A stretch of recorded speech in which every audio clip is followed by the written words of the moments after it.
तो कल हम लोगों ने पढ़ा था सफर के बारे में, AQI इंडेक्स के बारे में और NAAQS के बारे में। थोड़ा सा इसके बारे में फिर से देख लेते हैं, क्या बेसिक डिफरेंस है इन तीनों में। सफर सफर सफर का फुल फॉर्म क्या पढ़े थे हम लोग? System of air quality and weather forecasting and research. ठीक है, फुल फॉर्म सभी लोग ध्यान रखेंगे। सफर का फुल फॉर्म क्या है? System of air quality and weather forecasting and research. NAQS का फुल फॉर्म था national ambient air quality standards, जिसको NAAQS बोलते हैं, national ambient air quality standards. और AQI का फुल फॉर्म था एयर क्वालिटी इंडेक्स। ये तीनों कब कब आया था ये ध्यान रखना है। ओके, ये सफर जो है ये आया था 2010 में। ओके, सब लोग ध्यान रखेंगे।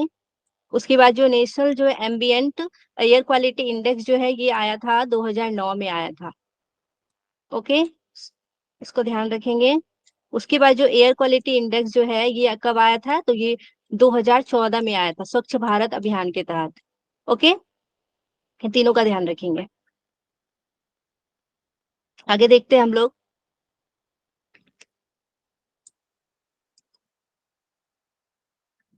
कि ये जो है किसके द्वारा जो है इंट्रोडक्ट किया गया है। तो ये जो है अर्थ साइंस के द्वारा, मिनिस्ट्री ऑफ अर्थ साइंस के द्वारा ये शुरू किया गया है सफर। और अगर हम लोग NAAQS का बात करते हैं तो ये जो है central pollution control board CPCB के द्वारा किया गया है। ओके, उसके बाद अगर एयर क्वालिटी इंडेक्स का बात करते हैं तो ये ministry of environment, forest and climate change under स्वच्छ भारत अभियान के तहत ये शुरू किया गया था एयर क्वालिटी इंडेक्स। ठीक है, सभी लोग एक बार थम करेंगे, समझ में आ रहा है ना सभी लोगों को? ओके, मेघा जी, रिया जी, आगे बढ़ते हैं। इसमें अगर हम लोग बात करते हैं तो कब शुरू किया गया, ये किसके द्वारा शुरू किया गया था? तो ये IITM के द्वारा शुरू किया गया था पुणे में। ठीक है, ये आ रही है। और ये जो है सेकेंड वाला जो है NAQS जो है ये under the air prevention and control of pollution जो एक्ट था 1981 में आया था, उसके तहत ये शुरू किया गया था। और इसके अंदर जो हम लोग देखते हैं कि कैसे जो है इसमें 6 कलर के बारे में डिफाइन किया गया है। और ये 6 कलर जो है ये कोड के द्वारा हम लोग देखते हैं कि कैसा, कौन सा मतलब कंडीशन कितना खराब है और कितना अच्छा है वहाँ का एयर क्वालिटी इंडेक्स को हम लोग देखते हैं। ठीक है, कि हेल्थ पे कितना इम्पेक्ट कर रहा है ये वाले में। नेक्स्ट देखते हैं हम लोग, ये जो सफर जो है ना, सफर क्या करता है कि हम लोग को पहले से अवेयर करता है। 1 से 3 दिन पूर्व ही हम लोग को जानकारी दे देता है कि हम आपके एरिया का इन्वायरमेंट कैसा रहने वाला है, कितना वर्षा होने वाला है, या फिर जो भी स्वास्थ्य के मतलब अगर कोई गैस रिलीज हो रहा है तो स्वास्थ्य पे क्या इफेक्ट होगा, मतलब ये सब चीज के बारे में आपको पहले से अवेयर कर देता है सफर। ओके, एयर क्वालिटी इंडेक्स में लोग देखते हैं कि इसमें 6 कैटेगरी में इसको डिवाइड किया गया है। मेनली इसमें गुड आता है, सेटिस्फैक्ट्री आता है और मॉडरेटरी आता है। उसके बाद पॉल्यूटेड, पुअर, वेरी पुअर और सीवियर। ठीक है, जो हम लोग कल देखे भी थे इसके बारे में, कितने कितने पॉल्यूटेंट्स आते हैं। तो इसमें PM1 आता है, PM2.5 आता है, PM10, ओजोन आता है, कार्बन मोनोऑक्साइड, नाइट्रोजन ऑक्साइड्स में जैसे नाइट्रोजन ऑक्साइड, नाइट्रोजन डाइऑक्साइड, उसके बाद sulphur dioxide, BC, methane, methane जिसको हम लोग CH4 बोलते हैं, फिर नॉन मीथेन भी आते हैं, हाइड्रोकार्बन्स आते हैं, ठीक है, वॉक्स आते हैं, फिर बेंजीन आते हैं और मरकरी आते हैं। ये सब सफर के अंतर्गत आते हैं। ओके, और अगर हम लोग बात करेंगे NAQS, तो इसके अंतर्गत जो है 12 पॉल्यूटेंट्स आते हैं। कौन कौन है 12 पॉल्यूटेंट्स? तो आपको इसमें याद रखना है कि सल्फर डाइऑक्साइड आते हैं, नाइट्रोजन डाइऑक्साइड, PM10, PM2.5। देखिए, सल्फर डाइऑक्साइड, नाइट्रोजन डाइऑक्साइड, ऐसे दो आप याद रख सकते हो। PM में दो है आपका, एक PM10 है, एक PM2.5 है। उसके बाद ozone, lead, carbon monoxide, ammonia, benzene, benzopyrene, arsenic और निकेल। ठीक है, ये आपको ध्यान रखना है कि 12 पॉल्यूटेंट्स इसमें आते हैं। इसमें जो 8 है ना, वो 8 इसमें भी है, सिर्फ आपको 4 इसमें एक्स्ट्रा याद करना था, बेंजीन, बेंजोपायरीन, आर्सेनिक और निकेल। ओके, और बाकी 8 जो है वो एयर क्वालिटी इंडेक्स में जो जो है वो सेम सेम इसमें भी है। ठीक है, इसमें भी आपको कुछ डिफरेंस मिलेंगे, वो आप लोग देख लीजिएगा। इसमें और भी आते हैं, जैसे कि आपका बेंजीन है, ट्यूलिन है और जाइलिन है। ओके, सफर में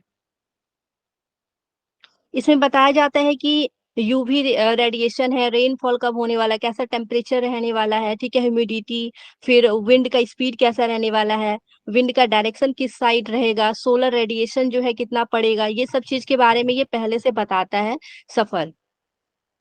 सबको क्लियर है? सभी लोग एक बार थम करेंगे।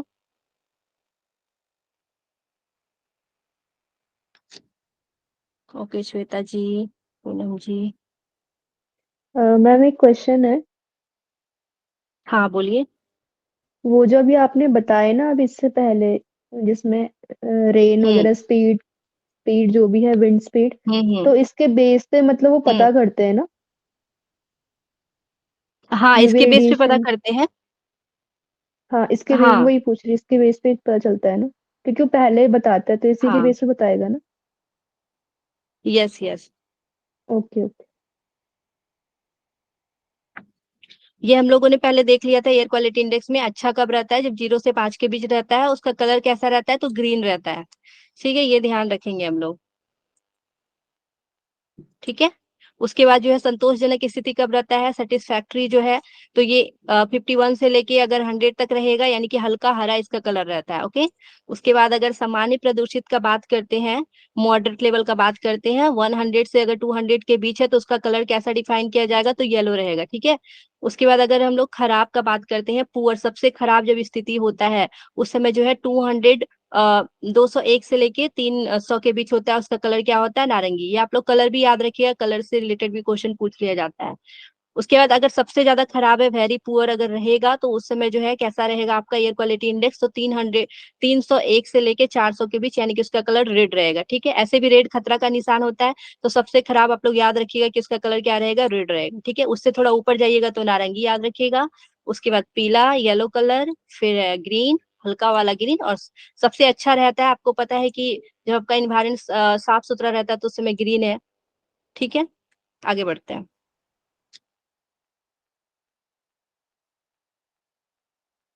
उसके बाद हम लोग देखते हैं कि अ, अगर अच्छा रहेगा तो क्या रहेगा, कि कोई भी प्रभाव नहीं पड़ेगा आपके ऊपर। संतोषजनक अगर स्थिति रहेगा तो संवेदनशील लोगों को जो है सामान्य श्वसन संबंधी परेशानी उत्पन्न होगी। ये चीज भी आपको ध्यान रखना है कि क्या क्या प्रॉब्लम्स आ सकते हैं, जो भी संवेदनशील लोग हो गए उसके लिए जो है ये थोड़ा सा परेशानी खड़ा कर सकता है। ठीक है, संतोषजनक स्थिति में भी श्वास संबंधी प्रॉब्लम आ सकते हैं।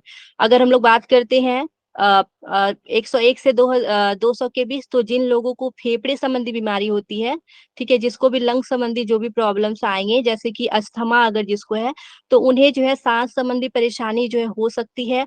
उसके बाद हृदय संबंधी बीमारी वाले लोगों के लिए भी जो है ये परेशानी कर सकती है।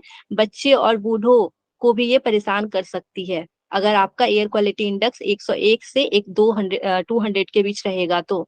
ओके, आगे देखते हैं हम लोग कि अगर 200, अगर जो है 201 से 300 के बीच रहेगा, तो क्या होगा, लंबे समय तक अगर संपर्क में रहेंगे अगर ऐसा एयर क्वालिटी इंडेक्स में, तो क्या होगा कि श्वसन संबंधी परेशानियां हो सकती है। ठीक है, हृदय संबंधी बीमारी वाले लोगों को ये परेशान कर सकता है।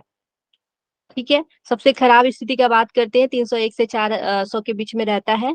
इसमें लंबे समय तक अगर संपर्क में रहेंगे तो श्वसन संबंधी रोग हो सकते हैं। फेफड़े व हृदय संबंधी बीमारी वाले लोगों को गंभीर प्रभाव पड़ सकता है। ठीक है, ज्यादा इफेक्ट करेगा ये। ठीक है, इतना तो सबको क्लियर है। आगे देखते हैं, नैन्सी जी, श्वेता जी। ओके,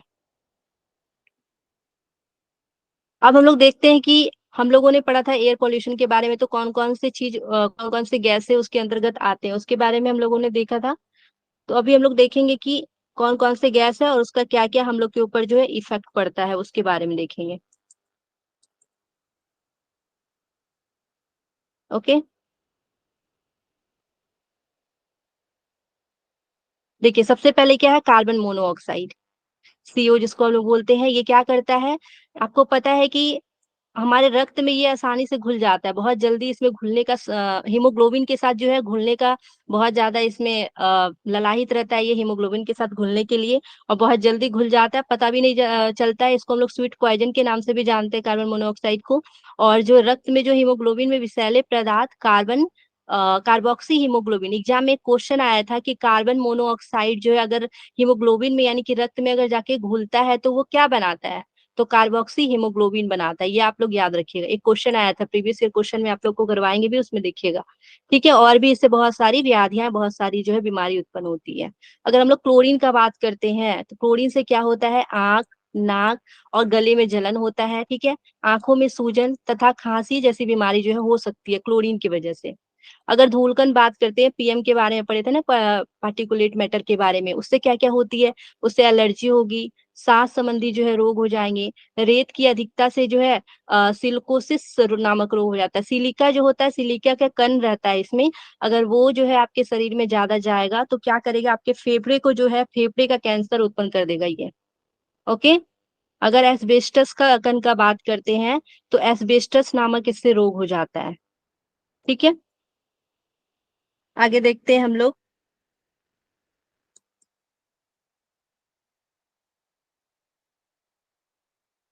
लेड का, ठीक है, लेड जिसको हम लोग पीबी बोलते हैं, सीसा बोलते हैं इसको, इसके लेड के विषाक्त से जो है विषाक्तता और फिर कैंसर उत्पन्न होता है। ठीक है, इससे भी। उसके बाद मैग्नीज कण के बारे में अगर हम लोग देखते हैं तो इससे निमोनिया होगा और सांस की बीमारी उत्पन्न होगी मैग्नीज की वजह से। अगर हाइड्रोजन सल्फाइड के बारे में बात करते हैं तो इसमें नाक, कान और गले में जलन और लकवा जैसी समस्या उत्पन्न हो जाती है हाइड्रोजन सल्फाइड की वजह से। अगर हम लोग हाइड्रोजन फ्लोराइड का बात करते हैं तो बच्चे के शरीर की संरचना में जो है विकृति उत्पन्न हो जाती है। ठीक है, तथा फ्लोरोसिस रोग हो जाता है, फ्लोरोसिस रोग। ठीक है, आप लोग सभी को इसको ध्यान दीजिएगा। आगे देखते हैं। हाइड्रोजन के अगर ऑक्साइड का बात करते हैं, हाइड्रोजन के ऑक्साइड से क्या होता है, तो श्वसन की क्रिया जो है अवरुद्ध होने से जो है फेफड़े में धूलकण व फिर समस्या जो है अधिक प्रवेश कर जाती है। ठीक है,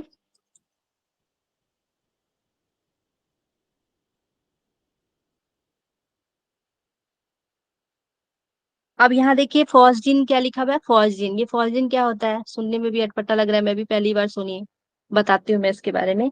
ये COCl2 जो होता है ना, उससे ये उस गैसों से मिलकर बनता है ये COCl2। और इससे क्या होता है, फुफ्फुसीय एडिमा, आप लोगों ने एनाटॉमी में पढ़ा होगा, फुफ्फुसीय जो है एडिमा डिजीज के बारे में पढ़ा होगा। ये गंभीर जो है श्वसन संबंधी समस्या है। उसके बाद आंख और नाक में भी जो है ये प्रॉब्लम खड़ा करता है, खांसी उसके बाद छोट से प्रेरित करती है। ठीक है, पारे की अगर वाष्प का बात करते हैं तो इससे क्या होता है, ये अत्यंत विषैला होने की वजह से जो है पारे की विषाक्तता दुष्प्रभाव डालती है। ठीक है, पारे को भी हम लोग क्या बोलते हैं, इससे मीना माता रोग होता है। आप लोगों ने सुना होगा, अफ्रीका का एक ऐसा देश है जहाँ पे मीना माता रोग से बहुत ज्यादा लोग ग्रसित पाए जाते हैं। ये मीना माता जो रोग होता है ना, ये न्यूरोलॉजिकल बीमारी है। ठीक है, इससे तपारे की वजह से जो है मांसपेशियां कमजोर भी होती है। ठीक है, और सुनने की क्षमता में, दृष्टि में भी प्रॉब्लम आता है, बोलने में भी दिक्कत आता है। नाइट्रोजन डाइऑक्साइड की अगर हम लोग बात करते हैं तो इससे क्या प्रॉब्लम होती है, जलन होती है, फेफड़ों के रोग होते हैं और दृष्टि की समस्या उत्पन्न होती है। अगर ओजोन गैस का बात करते हैं तो इससे क्या होता है, आंख, नाक, गले में जलन और दम्मे की बीमारी तथा वातावरण में जो है स्मॉग का बनना, ये ओजोन की वजह से। ओजोन में हम लोग पढ़े थे स्मॉग के बारे में, तो वो स्मॉग का बनना भी इसी इसी की वजह से होता है। आगे देखते हैं हम लोग की सल्फर डाइऑक्साइड के बारे में। सल्फर डाइऑक्साइड जो है इसकी वजह से क्या होता है कि सर दर्द होता है, उल्टी, सांस लेने में तकलीफ होती है तथा मृत्यु के दर में वृद्धि हो रही है इसकी वजह से। ओके, रेडियोधर्मी कण के बारे में बात करते हैं, रेडियो एक्टिव जो पॉल्यूटेंट्स है उसके बारे में बात करेंगे तो इससे क्या होगा, कैंसर होता है। ठीक है, आगे की पीढ़ी के संतानों में विकृति होना और आयु भी जो है घटती है। ठीक है, आने वाली जो भी पीढ़ी है उसमें भी विकृति उत्पन्न हो जाती है अगर रेडियोधर्मी कणों के संपर्क में अगर आप रहते हो तो। ओके, इतना तो सबको क्लियर है, सभी लोग एक बार थम करेंगे। Yes ma'am. ओके मेगा जी, श्वेता जी, पूनम जी, ओके। चलिए हम लोग क्वेश्चन करते हैं। क्वेश्चन बहुत सारा है, आप लोगों को क्वेश्चन करने में अच्छा लग रहा है ना? Yes ma'am. ओके,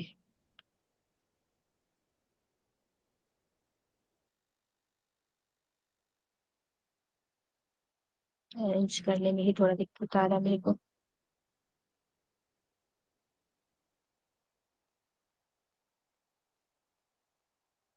सभी को क्वेश्चन दिख रहा है ना? चलिए हम लोग देखते हैं सबसे पहला क्वेश्चन। इसमें क्या है कि कालिक के कण, ठीक है, सूट पार्टिकल्स के बारे में बात किया जा रहा है कि को ब्लैक कार्बन भी कहा जाता है। अधिकतर मोटे आकार के होते हैं, ये विषाक्त होते हैं यानी कि टॉक्सिक होते हैं, या फिर ग्लोबल वार्मिंग में ये योगदान देते हैं, या फिर फेफड़ों से जो है गहरे हिस्सों में प्रवेश कर सकता है। आपको बताना है कि ए बी सी डी कौन सा ऑप्शन होगा, देख के बताइए। बाकी जितने भी डाउट्स है वो आपके क्वेश्चन के माध्यम से ही कंप्लीट होंगे, क्योंकि इतना सारा चीज पढ़ाया नहीं जा सकता, तो जो भी क्वेश्चन में आएंगे उससे रिलेटेड चीज मैं कराते जाऊंगी। ओके, बताइए इसका आंसर।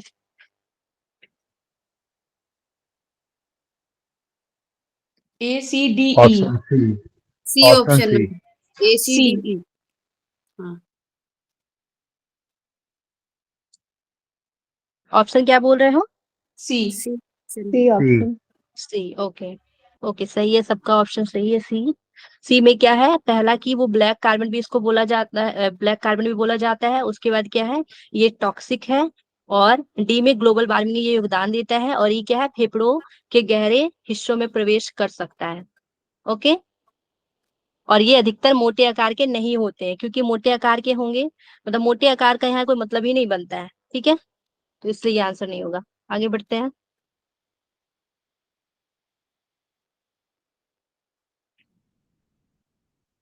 ये देखिए, क्लोरोफ्लोरोकार्बन, जिसको हम लोग सीएफसी गैस बोलते हैं, ये महत्वपूर्ण है ग्रीन हाउस गैस के लिए, ठीक है। ये क्या बोलता है, विषाक्त है। उसके बाद कमरे के तापमान में जो है ठीक नीचे वाष्पीकृत हो जाता है। ज्वलनशील है, बहुत स्थिर है, ओजोन को जो है नष्ट करना। बताइए इसमें से क्या होगा।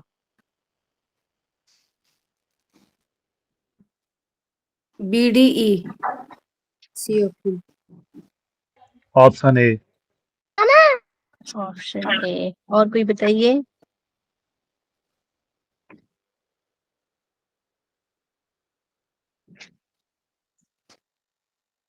ओके, देखती हूँ।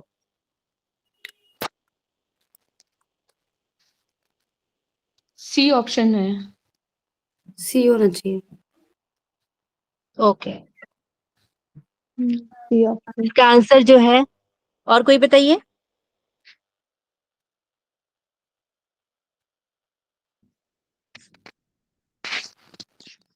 चलिए, इसका आंसर जो है सी ही है, ठीक है।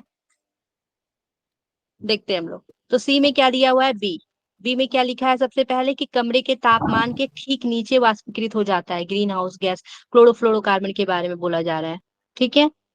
उसके बाद हमने क्या देखा, डी नंबर। डी में क्या है, बहुत स्थिर है ये। और ई में क्या है कि ओजोन को ये नष्ट करना, ओजोन को नष्ट करता है। ये तो आप लोग भली भांति जानते होंगे कि सीएफसी गैस जो है वो ओजोन परत को जो है उसमें छेद कर रहा है, ठीक है। तो इसका आंसर क्या होगा, सी नंबर होगा। आगे बढ़ते हैं, बताइएगा इसके बारे में कि खतरनाक अपशिष्टों के कारण होने वाली दीर्घकालीन विषाक्तता का निर्धारण करना मुश्किल नहीं है। एक्सपोजर के तुरंत बाद दीर्घकालीन प्रभाव देखा जा सकता है, ठीक है। इंग्लिश में भी आप लोग देख सकते हो कि chronic toxicity cause due to hazardous waste is not difficult to determine, ठीक है। Chronic effects may be seen immediately after the exposure. क्या होगा इसका आंसर। दोनों सही है मैम।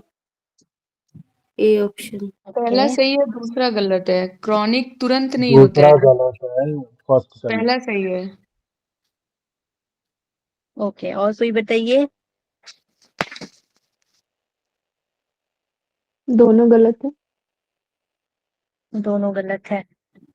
ओके, देखिए इसका आंसर जो है बी नंबर है, ठीक है। एक और दो जो है दोनों गलत है। ओके, हाँ, यहाँ पे क्या दीर्घकालिक बात नहीं किया जा होगा। रहा है। हाँ, क्योंकि क्रॉनिक हम्म क्रॉनिक चीजें भी क्रॉनिक उनका नहीं होगा। पता दीर्घकालीन एकदम होगा से तो नहीं गलत चलता ना। है। उनको हम डिटरमाइन नहीं हम्म कर सकते, वो मुश्किल ही होते हैं डिटरमाइन करने। दोनों गलत Yes. है। हाँ, दोनों दोनों गलत गलत है। है। Okay, okay. थोड़ा एक्सप्लेन कर दो। ओके। खतरनाक अपशिष्ट के कारण होने वाले दीर्घकालीन विषाक्त का निर्धारण करना मुश्किल नहीं है। यहाँ क्रोनिक के बारे में बात किया जा रहा है ना, कल हम लोग क्रोनिक के बारे में पढ़े थे और एक्यूट के बारे में पढ़े थे ना। कि क्रोनिक क्या होता है, ये धीरे धीरे जो है ये धीरे धीरे फैलता है, तुरंत पता ही नहीं चलता है, तो इसका मुश्किल हम लोग पता नहीं कर पाते, ठीक है, मुश्किल है निर्धारित करना। उसके ओके, बाद है, एक सेकंड में गलत बता दी क्या, दीर्घकालीन विषाक्त का निर्धारण करना जो है मुश्किल नहीं है, ठीक है, मुश्किल होता है, यहाँ पे क्या लिखा है, मुश्किल नहीं है, ठीक है, हम लोग पता नहीं कर सकते हैं इसका। लेकिन और दूसरा क्या ऑप्शन दिया हुआ है कि एक्सपोजर के तुरंत बाद जो है दीर्घकालीन प्रभाव देखा जा सकता है। अगर कोई जैसे कोई सिगरेट पी रहा है, उसके साथ कोई दूसरा आदमी खड़ा है, तो उसका उस पे भी उसका प्रभाव हो रहा है, तो ये तुरंत जो है तुरंत पता नहीं चलता, ये लंबे समय के बाद देखा जाता है, ठीक है, तुरंत यहाँ पे तुरंत लिखा हुआ था इसलिए ये गलत हो गया। ओके, आगे देखते हैं, ठीक है। आगे क्या है कि निम्नलिखित में से कौन वाष्पशील कार्बनिक कार्बनिक जो है यौगिक के स्रोत है, बताना है इसमें वीओसी के बारे में। कल मैंने बताया था वीओसी के बारे में, बताइए कौन सा होगा, वाहन होगा, पौधा होगा, दीमक होगा, बिजली के संयंत्र होंगे, बोक्स होंगे, क्या है इसके ऑप्शन, व्हीकल, प्लांट, बताइए। A and D. A option ma'am, A and D only. Vehicles होंगे, पावर प्लांट्स होगा। ओके, और कोई बताइए। ए डी ही होगा, और तो नहीं। बी सी भी है क्या? ओके, बी देखते हैं क्या बोल रहे हो आप लोग। बी चलिए ऑप्शन। यहाँ पे देखते हैं कि ऑप्शन ए। बी, इसका आंसर डी है, सभी होंगे, ठीक है, क्योंकि ये वॉक्स जो होते हैं ये हमारे वाहन से, व्हीकल से भी होते हैं, और ये प्लांट्स के द्वारा भी होते हैं, ठीक है। उसके दीमक जो होते हैं, टर्मिट्स जो होते हैं उसके द्वारा भी होते हैं, बिजली के संयंत्र के द्वारा भी होते हैं, और बुक्स के द्वारा भी होते हैं। ओके, सभी से ये रिलीज होते हैं। कुछ कुछ पर्यावरणीय प्रदूषण भी होते हैं जो कि पर्यावरण खुद से भी उत्पन्न करते हैं, अपने बचाव के लिए कुछ पौधे ऐसे होते हैं जो रिलीज करते हैं, ठीक है, इसी वजह से यहाँ पे पौधा दिया हुआ है, तो आप लोग इसको ध्यान रखिएगा। आगे देखते हो क्या है कि ठोस कणों से युक्त जो है धुंध एरोसोल, आ, धातुओं के गर्म वाष्प के संघनन से जो है उत्पन्न धुआं एरोसोल, वीओसी, और एनओएक्स के धुएं फोटोकेमिकल उत्पादन, स्मॉग एरोसोल जो है तरल, आ, अच्छा ये टिक आउट करने वाला था, सॉरी मैं कैसे पढ़ रही हूँ, बताइए इसमें बताइए कौन सा इसमें आंसर होगा।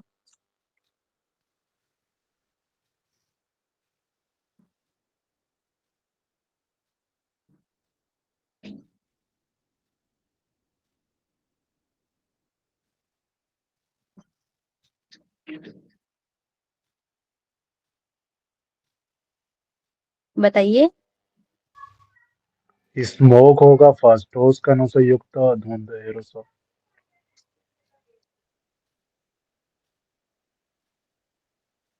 पहला सूची एक, स्मोक सूची दिया दो हुआ है, को फिर समझ नहीं आ रहा है कैसे इसको मैम करना है। लिस्ट में नहीं आ रही है। ऑप्शन सी समझ में होगा नहीं क्या? आ रहा है कि कैसे। सी लग रहा है। यहाँ पे। ऑप्शन अच्छा सी। सी बोल रहे हो आप लोग, ओके देखती हूँ आंसर इसका जो है क्या है। तो इसका आंसर जो है ए होगा, ठीक है, ए का 4 होगा, क्या लिखा हुआ है ए में, आ, अच्छा इधर भी आंसर नहीं, एक सेकेंड ये देखते हैं, जैसे कि मिस्ट है ना, मतलब मिस्ट। हम्म, हम्म, हम्म, इंग्लिश में आ रहा है, हिंदी में तो पूरा इसके नहीं के आ बाद, रहा है, वो अलग से आ रहा है, बिल्कुल हाँ समझ हिंदी नहीं में आ पूरा रहा था। नहीं दिया हुआ है, हाँ, हाँ हाँ। इसकी वजह से, हाँ थोड़ा सा है इसमें प्रॉब्लम। हाँ, तो वो समझ मिस्ट ही जो नहीं आ है रहा ये था ठोस कि कणों से लिस्ट युक्त, कहाँ पे है, यही समझ में नहीं आ रहा था। अब समझ में आया। हाँ हाँ, ठीक है, तो मिस्ट जो है ये क्या है कि, एक सेकेंड, हम्म, तो ये मिस्ट जो है ये क्या होगा, aerosol consisting of solid particles, यानी कि ठोस कणों से युक्त धुंध धुंध जो है एरोसोल, वो क्या है, मिस्ट है। स्मॉग का अगर देखेंगे तो क्या होगा, स्मॉग का जो है, एक सेकेंड क्या हो गया, इसका ए आंसर है क्या? मैं ए गलत वो ऑप्शन? एक सेकंड। तो वो आंसर फोर्थ हाँ ऑप्शन ए होगा ना वो ऑप्शन है, फिर। मैं गलत बता रही हूँ। एक फोर सेकंड, हाँ फोर गलत बोल दी मैं, मिटा रही हूँ।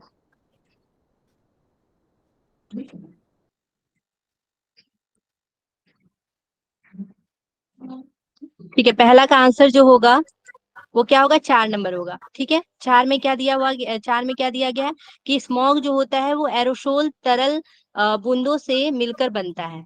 ठीक है, मिस्ट के बारे में क्या बोला जा रहा है कि वो जो होता है स्मॉग एरोसोल तरल बिंदुओं से मिलकर बनता है। ठीक है, ये ध्यान रखेंगे।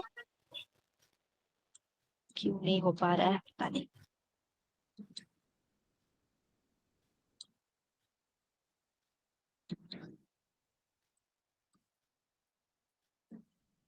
ओके, रहने देती हूँ, आगे देखती हूँ। बी नंबर में स्मॉग के बारे में दिया गया है। स्मॉग जो है इसका ऑप्शन क्या होगा, 1 होगा। यानी कि ठोस कणों से युक्त धुंध जो है क्या है, एरोसोल है। स्मॉग क्या है, ठोस कणों से युक्त एरोसोल धुंध। ठीक है, उसके बाद सी का होगा 2 नंबर, यानी कि फ्यूम के बारे में अगर बात किया जाए तो वो क्या होगा, उसका 2 नंबर आंसर होगा धातुओं के गर्म वाष्प के संघनन से उत्पन्न धुआं और एरोसोल। ठीक है, उसके बाद डी का ऑप्शन 3 है। डी में क्या है, स्मॉग है। ठीक है, इसका आंसर क्या है, 3, 1 2 3, हाँ। यानी कि VOC और NOx के धुएं जो है फोटोकेमिकल उत्पादन। ठीक है, VOCs and NOx photochemical produce होगा इसका आंसर। ठीक है, थोड़ा मैं टीक आउट ये नहीं कर पा रही, आगे देखते हैं क्वेश्चन। नेक्स्ट क्वेश्चन देखिए कि सामान्य तापमान और दाब पर जो है पृथ्वी के चारों ओर शुद्ध ओजोन में 1 मिलीमीटर परत जो है वो किसके बराबर है, बताइएगा ये।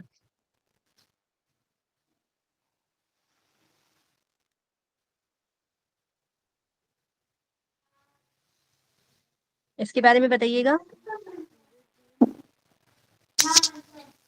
ये नहीं पता है। ओके, इसका आंसर मैं बता देती हूँ। इसका होता है 100 डॉप्सन यूनिट होगा। ठीक है, 100 DU।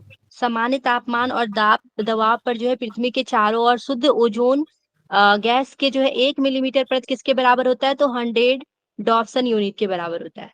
ठीक है, और ये भी ये याद रखिएगा कि ये ओजोन परत की डॉप्सन मोटाई को हम ओजोन लोग, की यूनिट है क्या? डॉप्सन। यस यस मैं वही बता रही हूँ, हाँ।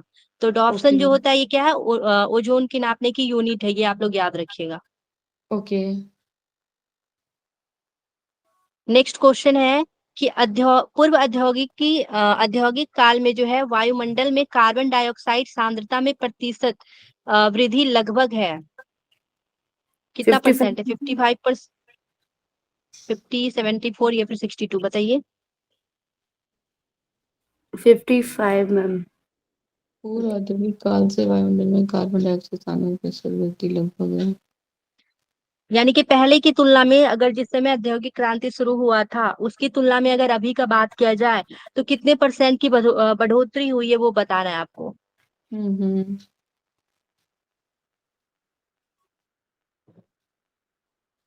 गेस कीजिए। 62। A option. ओके, 50 बी इसका ऑप्शन। 50 होगा। ठीक है, 50%, हाँ बी ऑप्शन। तो 50% याद रखिएगा कि कार्बन डाइऑक्साइड की प्रतिशतता में कितने परसेंट की वृद्धि हुई है, तो 50% की। हम्म। आगे देखते हैं।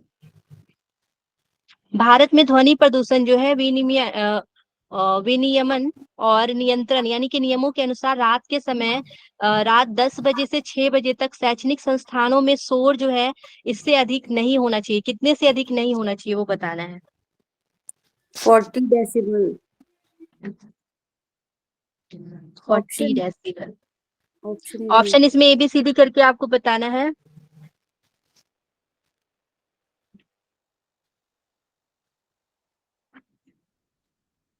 थोड़ी से अधिक नहीं होना चाहिए।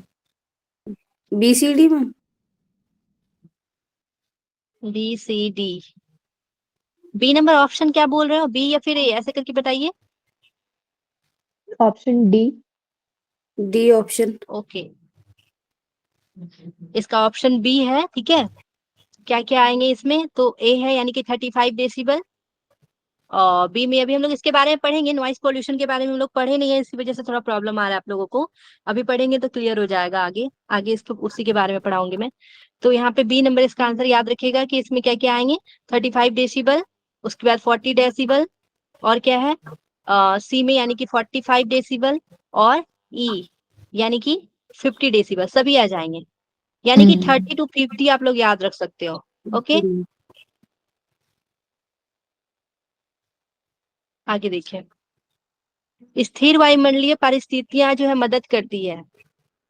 यहाँ स्थिर यानी कि स्टेबल एटमोस्फेरिक कंडीशन के बारे में बात किया जा रहा है। कब जो है वो मदद करती है, वायु प्रदूषकों का संचयन करने में, उसके प्रदूषकों का फैलाव करने में, जल प्रदूषकों का फैलाव करने में, या फिर वायु प्रदूषकों का निराकरण करने में। क्या होगा इसका answer? Accumulation of the air pollutants. Accumulation, yes. Okay, A option. A option है। आप लोग ये समझ रहे हो कि ये स्थिर वायुमंडल क्या है? हाँ, जब मतलब स्टेबल कंडीशन में है, एयर ओके, हवा नहीं चल रही है इस टाइप से, एटमॉस्फेयर जो स्टेबल कंडीशन सही। पे है।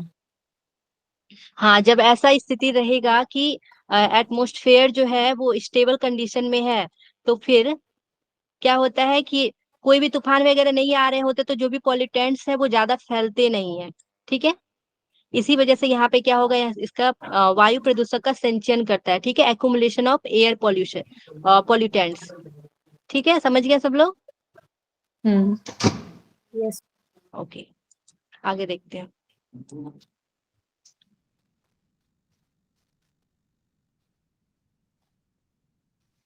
नेक्स्ट क्वेश्चन है कि बायोगैस जो है, बायोगैस के विभिन्न घटकों का जो है उनकी प्रचुरता की दृष्टि से सही क्रम क्या है वो बताना है। अमोनिया, हाइड्रोजन सल्फाइड, मीथेन, या फिर कार्बन डाइऑक्साइड, बताइए। कार्बन डाइऑक्साइड सबसे पहले, सी आएगा। नहीं, डी है ना बायोगैस है। डी। सी ऑप्शन होगा इसका। बायोगैस से ध्यान दीजिएगा। बायोगैस के विभिन्न घटकों का उनकी प्रचुरता की दृष्टि से, अच्छा बायोगैस है, biogas in term of their evidence. इसको हम लोग गोबर गैस के नाम से भी जानते हैं। ये रिन्यूएबल एनर्जी में बहुत ही अभी आगे चल रहा है, मतलब रिन्यूएबल एनर्जी में इसको यूज किया जाता है। जो डी भी ऑप्शन। अपशिष्ट वगैरह होते हैं Sorry, B option. D option है। Option D, option D. Methane first होगा। Okay, B. ठीक है। आप लोग इसमें याद रखिएगा, जब भी बायोगैस के बारे में आता है ना, तो आप लोग सबसे पहले ये चीज ध्यान रखिएगा, मीथेन। ठीक है, CH4 जो होता है वो सबसे ज्यादा होता है। तो इसी वजह से इसका आंसर आपका क्या होगा, सी होगा, डी नंबर होगा। सबसे पहला क्या है, सी। ठीक है, सबसे ज्यादा मात्रा में बायोगैस में पाए जाते हैं, गोबर गैस में। ठीक है, डी ऑप्शन में क्या है, कार्बन डाइऑक्साइड। उसके बाद किसकी मात्रा आएगी, दूसरे नंबर में कार्बन डाइऑक्साइड का। पहले नंबर पे मीथेन है, उसके बाद जो है बी नंबर में आएगा, यानी कि ये आपका जो है तीसरे नंबर पे आएगा हाइड्रोजन सल्फाइड, और चौथे नंबर पे अमोनिया आएगा। ठीक है, इसको आप लोग याद रखिएगा। पहले नंबर पे क्या आएगा, मीथेन। ठीक है, फर्स्ट क्योंकि नंबर मीथेन पे, में कार्बन सेकंड सबसे नंबर पे। ज्यादा है ना। हम्म, हम्म ओके, सबको क्लियर है? हम्म ये बायोगैस कैसे उत्पन्न होता है ये भी आप लोग को पता ही होगा। ठीक है, जितने भी अपशिष्ट होते हैं मतलब रिन्यूएबल एनर्जी में भी ये यूज होते हैं, जो भी अपशिष्ट है उससे ये प्राप्त किए जाते हैं। आगे देखते हैं।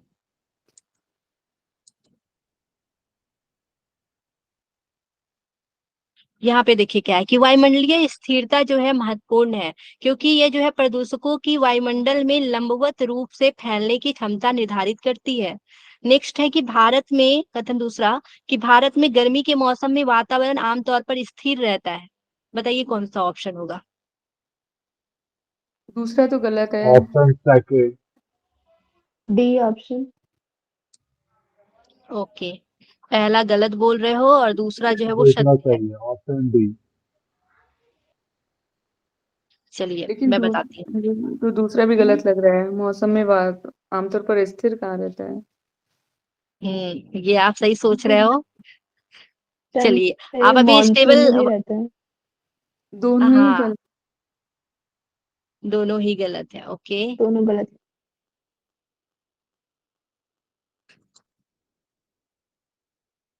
ठीक है, देखिए बताती हूँ मैं। इसका ऑप्शन जो है क्या है, एक गलत है और दूसरा एक सत्य है और दूसरा गलत है। कैसे, मैं बताती हूँ। ठीक है, यहाँ पे क्या लिखा हुआ है, पहला कि वायुमंडलीय स्थिरता जो है वो महत्वपूर्ण है, ठीक है। इन्वायरमेंट का स्टेबल होना तो वो अच्छी बात है। उसके बाद लिखा है क्योंकि ये क्या करता है, प्रदूषकों को की जो है वायुमंडल में लंबवत रूप से फैलाने की क्षमता को निर्धारित करता है। हम लोगों को पता है कि अगर वायुमंडल स्टेबल रहेगा तो ज्यादा पॉल्यूटेंट्स जो है वो फैलेंगे नहीं, वो अपने स्टेबल कंडीशन में रहेंगे, ठीक है। तो ये हम लोग का सत्य हो गया। दूसरा बोल रहा है कि भारत में जो है गर्मी के नहीं तो मौसम में क्या ये वातावरण ऐसा आमतौर होता पर, है क्या कि अगर स्टेबल होगा तो वो वर्टिकल कंडीशन में फैलेगा, लंबाई में पॉल्यूटेंट्स हाँ रहेंगे? हाँ ये है। ओके। अब उसके बाद फैलने की तो बात क्योंकि नहीं की देखिए गई थी ना, स्टेबिलिटी की बात जब की है। फैलने की बात की, हाँ जब आप तूफान वगैरह जब आते हैं, जो भी आएंगे, वॉल्केनो सॉरी, जो भी तूफान वगैरह आते हैं तो क्या होता है, वो ज्यादा ही वो फैल जाते हैं एरिया में, और वो ज्यादा हानि फिर पहुंचाते हैं। और वही अगर दूसरा यहाँ पे क्या लिखा हुआ है कि भारत में गर्मी के मौसम में जो है वातावरण क्या होते हैं, आमतौर पर स्थिर रहता है। तो यहाँ पे आप लोग देखे होंगे कितना लू वगैरह चलता है और कितना धूल चलता है भारत में। तो भारत में कभी जो है वातावरण वो गर्मी के दिन में क्या है, वो स्टेबल नहीं रहते हैं, ठीक है। इसी वजह से ये गलत हो गया। अगर आप लोग अमेरिका का बात करोगे ना तो उसके लिए ये ऑप्शन सही होता है, ठीक है, लेकिन वो इंडिया के सेंस में ये गलत है। ओके, हम्म। आगे देखते हैं। कार्बन मोनोऑक्साइड जो है, जिसको CO2 CO बोलते हैं, ये एक जो है वायु प्रदूषक जब सांस के साथ लिया जाता है तो हीमोग्लोबिन के साथ जो है आसानी से जुड़ जाता है। बताइए क्या होगा इसका आंसर, मैं अभी बताई भी थी इससे पहले। Carboxy haemoglobin. Carboxy haemoglobin. Carboxy haemoglobin, D option. Okay, option D. चलिए सभी लोग सही दिए, सभी लोग का ध्यान था, बहुत अच्छी बात है कि आप लोग को ध्यान था। तो सभी को पता चल गया इसका आंसर, कार्बोक्सी हीमोग्लोबिन इसका आंसर होगा। ये क्वेश्चन आया हुआ एग्जाम में, प्रीवियस ईयर क्वेश्चन है। आगे देखते हो।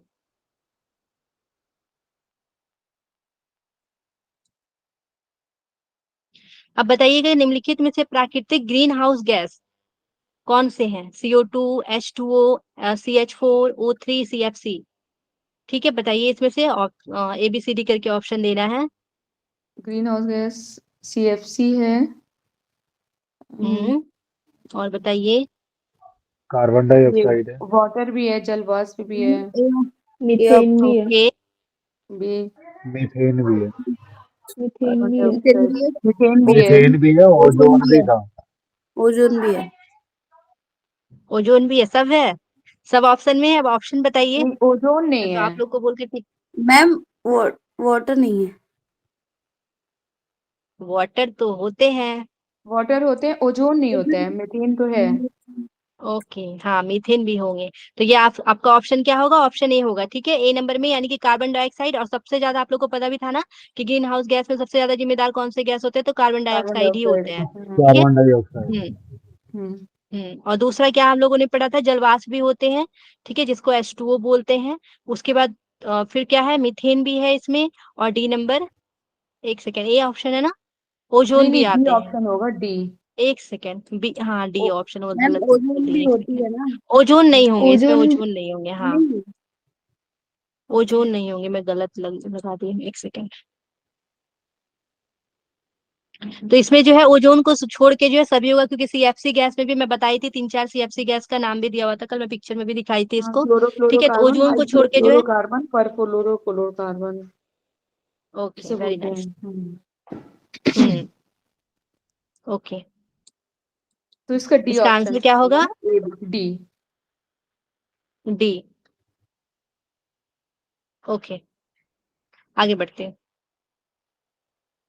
आगे देखिए कि वायु गुणवत्ता सूचकांक एयर क्वालिटी इंडेक्स का आकलन करते समय निम्नलिखित में से किसमें शामिल किया जाता है, कौन इसमें से आते हैं। जब हम लोग एयर क्वालिटी इंडेक्स पढ़े थे ना, उसमें 8 पॉल्यूटेंट्स के बारे में पढ़े थे ना, तो आपको बताना है कि कौन उसके अंतर्गत है।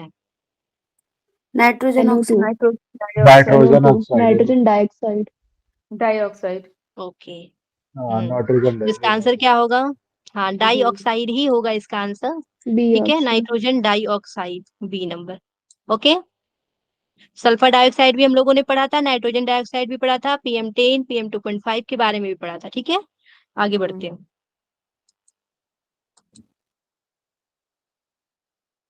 बताना है निम्नलिखित में से ग्रीन हाउस गैस का कोई जो है प्राकृतिक स्रोत नहीं है, कौन नहीं है ग्रीन हाउस गैस, वो बताना है। Carbon dioxide, methane, nitrous oxide, या फिर हेलो। हेलो कार्बन्स वो क्या हेलो होंगे? Hello carbon. हेलो हेलो हुआ, हेलो कार्बन। ओके ठीक है, क्योंकि यहाँ पे नहीं बोला था।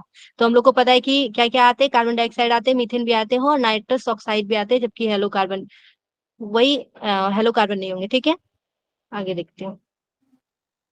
नेक्स्ट क्वेश्चन है कि समताप मंडलीय जो है ओजोन की अच्छी ओजोन के रूप में जाना जाता है। जो स्ट्रेटोस्फीयर में जो ओजोन पाए जाते हैं उसके बारे में बोल रहा है कि वह गुड ओजोन है। दूसरा है कि सतह स्तर पर ओजोन एक गंभीर स्वास्थ्य खतरा है और इसे प्रदूषक के रूप में जाना जाता है। नहीं, दूसरा बताइए गलत कौन है। सा आंसर होगा? ग्राउंडेड ओजोन पहला होती सही है, है, दूसरा वो दूसरा गलत स्वास्थ्य के लिए गलत है। खतरा नहीं पहला होती है। सही है, दूसरा दूसरा गलत। गलत है। सही ऑप्शन दूसरा होगा। तो गलत है। ये दोनों सही ओके, है। दोनों। सी। दो, दोनों जी, सही। जिन्होंने सॉरी, दोनों दोनों बोला सही है है। वही सही होगा। दोनों सही है, ए ऑप्शन। कोई दोनों रीजन सही बता हो। सकते हो? लेकिन ये क्योंकि मैंने मैम ग्राउंडेड ओजोन होती है, वो ओजोन जो है हार्मफुल नहीं स्ट्रेटोस्फेयर में होती है। पाई जाती है, और दूसरा क्या है, ओजोन से कई सारी बीमारियां भी उत्पन्न होती हैं, इसीलिए। ओके, देखिए अगर स्ट्रेटोस्फीयर का ओजोन का बात किया जाए ना, तो वो अच्छी ओजोन क्यों बोला जाता है? क्योंकि वो क्या करता है, अल्ट्रावायलेट किरणों को आने से पृथ्वी पे आने से रोकता है। ठीक है, और जो सतह पर जो ओजोन पर जो एक गंभीर स्वास्थ्य खतरा बन गया, यानी कि जो धरती पे पहुंच गया है जो ओजोन, ठीक है, जो भी अर्थ पे आ चुका है वो क्या करेगा, वो हम लोग को हार्मफुल करेगा ना, वो हम लोग को हार्म पहुंचाएगा। इसी वजह से उसको हम लोग प्रदूषक के रूप में जानते हैं, जिसकी वजह से हम लोग को स्किन कैंसर होता है। ओके, इसमें से बताना है कि ग्लोबल वार्मिंग की क्षमता है, कौन से गैस जो है वो ग्लोबल वार्मिंग में जो है योगदान देता है, बताइए। अधिकतम ग्लोबल वार्मिंग क्षमता है किसके पास, कौन से गैस के पास? Carbon dioxide. CO2। Carbon dioxide. Carbon dioxide. Okay, क्यों CO2। होता है बताइए, कोई रीजन दीजिए।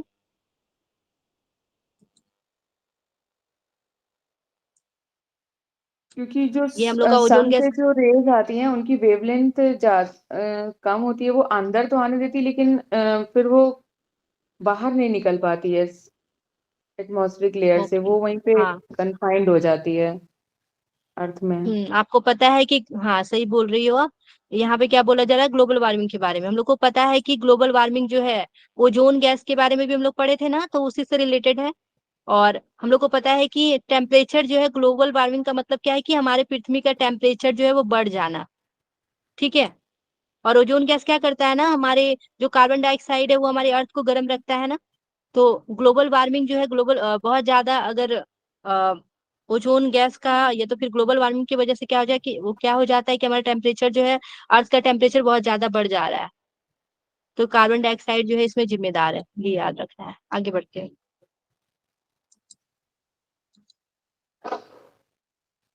नेक्स्ट है कि वाहनों में वाष्पशील कार्बनिक यौगिक, जिसको हम लोग VOC बोलते हैं, वो उत्सर्जित होते हैं, या फिर कुछ पौधों से वाष्पशील कार्बनिक यौगिक उत्सर्जित होते हैं। कौन सा ऑप्शन होगा? दोनों सही है। थोड़ा देर पहले भी दोनों दोनों इससे सही सही है। है, रिलेटेड एक दोनों से क्वेश्चन होते था। हैं। दोनों सही है। ये आ दोनों गई, सही है। ऑप्शन है। ओके, ओके, सही है, सबका सही है। दोनों से होता है, ठीक है, वाहन से भी निकलते हैं और साथ में पेड़ के द्वारा भी ये निकलते हैं। ठीक है, VOC। आगे बढ़ते हैं।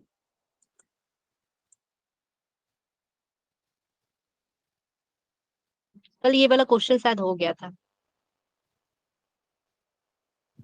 ये बताइए, वायु गुणवत्ता सूचकांक एयर क्वालिटी इंडेक्स को दर्शाता है, उसको हम लोग किस रूप में दर्शाते हैं? परसेंट में दर्शाते हैं, नंबर में दर्शाते हैं, ये PPM इकाई में दर्शाते हैं, नंबर। या फिर म्यू नंबर। ग्राम प्रति मीटर क्यूब में?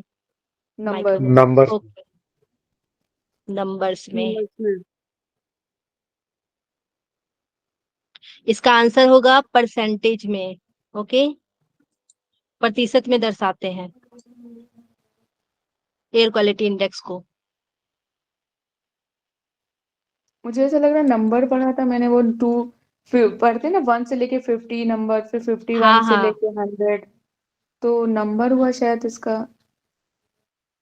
हाँ, नंबर होगा, पर पता नहीं, आंसर तो इसका UGC वाले ने यही दे रखा था।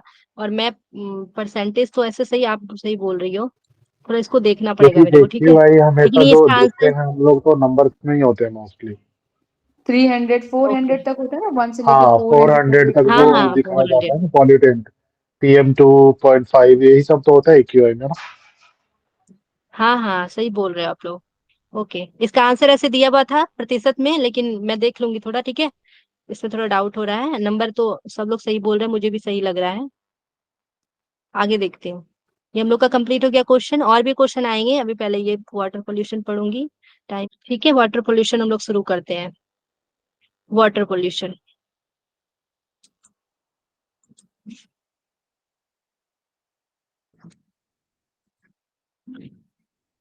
जल प्रदूषण। जल प्रदूषण जो है, जो भी हमारे, एक सेकेंड,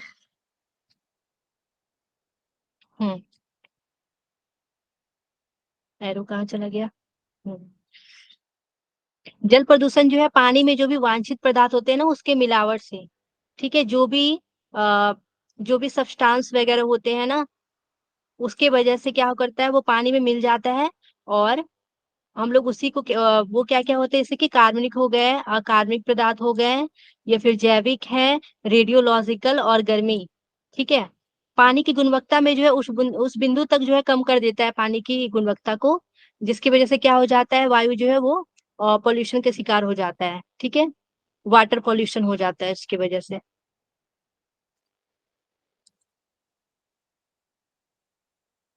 ठीक है, इसमें आप लोग ध्यान दीजिएगा, यहाँ पे क्या क्या था, organic, organic, inorganic, biological, radiological और हीट जो है वो, ये क्या करता है, वाटर को पॉल्यूट कर देता है। और भी अगर हम लोग बात करते हैं कि कैसे जो है वाटर का पोल्यूशन और भी किस रूप में होता है, तो मिट्टी का जब कटाव होता है, ये पर्यावरणीय कारण है, ठीक है। मिट्टी के कटाव की वजह से, चट्टानों से जो है खनिज का निस्क्षालन की वजह से, ठीक है, प्रकृति के घुलनशीलता और अम्लीय वर्षा के उत्पन्न की वजह से, उसकी वजह से भी जो है हमारा अर्थ जो है वो गंदा हो रहा है, सॉरी, वाटर जो है गंदा हो रहा है, कार्बनिक पदार्थों के क्षय की वजह से, ठीक है। जल क्या हो रहा है, प्रदूषित हो रहा है, और ये सब क्या कारण है, ये प्राकृतिक स्रोत है उसके, ठीक है। मिट्टी का कटाव, आप लोगों ने अपरदन के बारे में सुना होगा ना, अपरदन की वजह से भी जो है हमारा वाटर का पोल्यूशन हो रहा है। हम लोग पढ़ते हैं कि पॉइंट सोर्स क्या होता है। Oh no. पॉइंट सोर्स क्या होता है और नॉन पॉइंट सोर्स क्या होता है, उसके बारे में हम लोग देखेंगे। तो पॉइंट सोर्स जो होते हैं, ये क्या होते हैं, ये बिंदु स्रोत जो है, ये प्रदूषण तब होता है जब प्रदूषकों को एक विशिष्ट स्थान से छोड़ी जाती है। जैसे कि कोई भी एक आप उद्योग ले लो, औद्योगिक क्षेत्र के अपशिष्ट जो होते हैं, वहां से वो सीधे ले जाके जो है वो नाली में जाके पाइप को छोड़ देते हैं, अपने गंदे पानी को। तो वो बिंदु स्रोत, पता चल रहा है कि वो कहाँ से कचरा फैल रहा है, ठीक है, कौन से उद्योग से निकलकर और सीधा जो है नदी में डाल दिया जाता है। तो बिंदु स्रोत क्या होता है ना, कि आपको पता होता है, ठीक है। बिंदु स्रोत में आपको पता रहता है कि ये पॉल्यूशन जो है कहाँ से आ रहा है। और जो नॉन पॉल्यूटेंट्स, जो नॉन नॉन पॉइंट सोर्स होते हैं, जो कि गैर बिंदु स्रोत होते हैं, उसमें क्या होता है कि इसमें जो है बहुत जगह क्षेत्र से, जैसे कि आप अपने घर से भी कचरा फेंक रहे हो, या फिर जो है कृषि के लिए जो चारागाह है, चारागाह भूमि का निर्माण या फिर निर्माण स्थल है, या फिर कोई भी खान से, ठीक है, ये भी कोई भी जो है कहीं से भी अफवाह हो रहा है। जैसे कि अगर कोई नदी के किनारे आप देख रहे होंगे कि बहुत लोग रहते हैं और जाके सब कुछ नदी में ही करते हैं, ठीक है। और भी अगर नदी में बहुत सारा आपको कचरा बहता हुआ दिख नजर आएगा, लेकिन आपको पता नहीं चलेगा कि वो कहाँ से आया, उसका सोर्स क्या है, मेन सोर्स आपको उसका पता नहीं है। हम लोग कहीं भी कचरा फेंक देते हैं, ठीक है, तो वो सब नॉन पॉइंट सोर्स है, जिसका हम लोग पता नहीं लगा सकते। तो पॉइंट सोर्स के बारे में ध्यान रखिएगा और नॉन पॉइंट सोर्स के बारे में ध्यान रखिएगा, इससे रिलेटेड क्वेश्चन आते हैं एग्जाम में। जिसके बारे में हम लोग पता कर सकते हैं वो पॉइंट सोर्स है, और जिसके बारे में हम लोग अनुमान भी नहीं लगा सकते हैं, वो क्या है, वो नॉन पॉइंट सोर्स है, ठीक है। सभी लोग एक बार थम करेंगे, समझ में आ रहा है ना सबको। अभी और भी इसके बारे में पढ़ेंगे आप लोग को पूरा।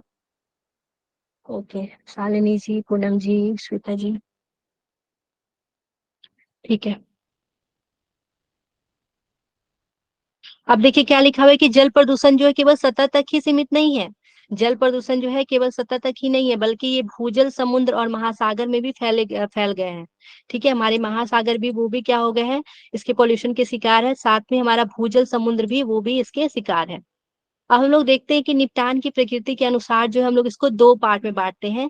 एक होता है बायोडिग्रेडेबल प्रदूषण और एक होता है गैर बायोडिग्रेडेबल प्रदूषण। ठीक है, नॉन बायोडिग्रेडेबल पॉल्यूटेंट्स और पहला होता है बायोडिग्रेडेबल पॉल्यूटेंट्स। जो आसानी से गल जाए वो बायोडिग्रेडेबल होता है, और जो आसानी से ना गले जैसे कि आपका प्लास्टिक, वो क्या हो जाएगा, गैर बायोडिग्रेडेबल हो जाएगा। ठीक है, देखते हैं इसमें बायोडिग्रेडेबल में क्या है, इसमें अपशिष्ट पदार्थ आते हैं। ठीक है, इसका एग्जाम्पल आप लोग देख सकते हो कि सीवेज, फूड, फूड वेस्ट, उसके बाद क्या लिखा हुआ है कि waste produce which are degrade by microbial action, example sewage, food waste, do not build up in individual or get passed along food chain। ठीक है, फूड चेन जो है इसके अंतर्गत भी आते हैं, जो आसानी से गल जाते हैं। ठीक है, वो इसके अंतर्गत आते हैं। अगर हम लोग नॉन बायोडिग्रेडेबल का बात करते हैं तो इसमें जो है जैव आवर्धक यानी कि बायोमैग्निफिकेशन, हम लोग उस दिन पढ़े थे ना बायोमैग्निफिकेशन के बारे में, कैसे टॉक्सिक एक से दूसरे में फैल रहे थे। ठीक है, पीसीबी आते हैं, डायोक्सिन आते हैं, डीडीटी आते हैं, सॉल्ट आते हैं, और हैवी मेटल्स जो है वो आते हैं, जो कि जल में क्या होता है, घुल ही नहीं पाते हैं और ना ही वो उसको पचा पाते हैं। ठीक है, इसका एग्जाम्पल आप लोग ध्यान रखिएगा क्या क्या है, पीसीबी है, डायोक्सिन है, डीडीटी है, सॉल्ट है। ठीक है, और हैवी मेटल्स भी आते हैं इसमें, और रेडियो एक्टिव सब्सटेंस भी इसके अंतर्गत आते हैं।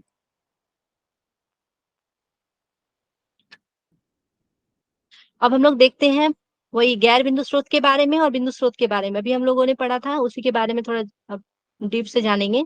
प्रदूषण में जो है गैर बिंदु और बिंदु स्रोत के बारे में।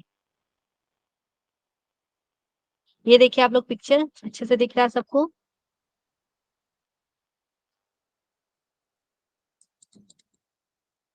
ठीक है, यहाँ पे देखिए ये क्या लिखा हुआ है, नॉन पॉइंट सोर्स। ठीक है, गैर बिंदु स्रोत, गैर बिंदु स्रोत जो होता है, जैसे कि अर्बन स्ट्रीट्स के बारे में बात करोगे। ठीक है, सब अर्बन एरिया डेवलपमेंट के बारे में, वहां से जो कूड़ा कचरा जा रहा है, उसके बाद जो वेस्टेज आपका जो है वेस्ट वाटर ट्रीटमेंट प्लांट है, उससे आपका जो है नदी में जा रहा है।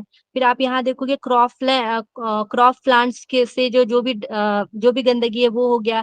रूलर्स होम से जो भी गंदगी जा रहा है वो सब जो है नॉन सब्सटेंस के अंतर्गत आएंगे। ठीक है, एनिमल जो है एनिमल के बारे में यहाँ पे कि एनिमल किसके वजह से जो कचरा फैल रहा है वो हो गया। और आप देखिए क्या बोलता है ये पॉइंट सोर्स कौन कौन है, तो पॉइंट सोर्स में आप देख रहे हो यहाँ पे फैक्ट्री। ठीक है, फैक्ट्री से सीधे जो है वो कहाँ पे, नदी में पानी जा रहा है। ये वाला पिक्चर को देखिए, फैक्ट्री से सीधे जो है वो यहाँ जा रहा है, वो किसके अंतर्गत आएगा, तो ये जो है पॉइंट सोर्स के अंतर्गत आएगा। तो इसका हम लोग पता कर सकते हैं ना, आप देख के बता सकते हैं कि यहाँ से आ रहा है। अब आप रूरल एरिया में किस घर से कुछ कचरा आ रहा है आप तो वो जाके नहीं देख सकते। ठीक है, तो इसी वजह से आप लोग इसको ध्यान रखिएगा। सभी को क्लियर है, एक बार सभी लोग हम कीजिएगा। ओके, रिया जी, श्वेता जी, पूनम जी। अब देखिए पॉइंट सोर्स में क्या होता है ना कि रेगुलेशन इसका रेगुलेशन करना क्या है, सिंपल है। ठीक है, आप लोग इसको आसानी से पता कर सकते हैं ना कि कौन से उद्योग से आ रहा था, और इस पे जो है लोकलाइज होता है या स्थानीय होता है। ठीक है, उसके बाद option is single party is responsible, इसमें एक सिंगल पार्टी रिस्पॉन्सिबल होता है, और अगर एक क्षेत्र का इसमें अधिकार होता है, वन ज्यूरिडिक्शन होता है। ठीक है, एक क्षेत्र का इसमें अधिकार होता है। उसके बाद अगर इसका एग्जाम्पल देखा जाए तो इसमें आप लोग देखोगे जो ड्रेनेज पाइप जो होता है, जल निकासी के पाइप। ठीक है, उसके बाद जो स्टोरेज टैंक का जो रिसाव होता है, कारखाने की जो चिमनी होती है उससे जो निकलता है, वो सब किसके अंतर्गत आ जाते हैं, तो वो सब पॉइंट सोर्स के अंतर्गत आ जाते हैं। और जिसपे रोक जो है हम आसानी से लगाया जा सकता है, सरकार के द्वारा इस पे रोक भी लगाया जाता है बहुत जगह। तो पॉइंट सोर्स पे ही हम लोग रोक लगा सकते हैं, वो ध्यान दीजिएगा आसानी से, क्योंकि हम लोग को इसका सोर्स पता है। अब लोग नॉन पॉइंट सोर्स के बारे में देखते हैं कि इसमें क्या क्या आते हैं। तो इसमें जो है शहरी क्षेत्र के देखिए, तूफानी जल, जैसे कि तूफानी जल अफवाह। उसके बाद जो है वाटर रन ऑफ, यानी कि शहरी क्षेत्र से जल अफवाह, शहर के क्षेत्र से आ रहा है जल, अब किस घर से आ रहा है ये तो पता नहीं है ना, कौन फैला रहा है, तो इसको जो है उसके बाद अर्बन एरिया से। ठीक है, और फिर फील्ड से, सेप्टिक सिस्टम से, ये सब चीज से जो है किसका एग्जाम्पल हो जाएगा, ये सब नॉन पॉइंट सोर्स का एग्जाम्पल हो जाएगा। अब इसके बारे में क्या दिया हुआ है कि इसमें रेगुलेशन इज मोर चैलेंजिंग, इसमें विनिमय यानी कि अधिक चुनौतीपूर्ण है, इसको जो है पता करना बहुत चुनौतीपूर्ण है। ठीक है, उसके बाद क्या है कि इसकी जो है पहचान, कई स्रोत की पहचान करें। इसमें एक सोर्स नहीं हो सकते कि सिर्फ एक ही जगह से आ रहा है। ठीक है, आप अर्बन एरिया को लेते हो, ठीक है, कोई फूड वाले जहाँ पे खेती होती है उसको ले सकते हो। उसके बाद हु इज रिस्पॉन्सिबल, तो कौन जिम्मेदार है, इसका हम लोग पता ही नहीं कर पाते हैं।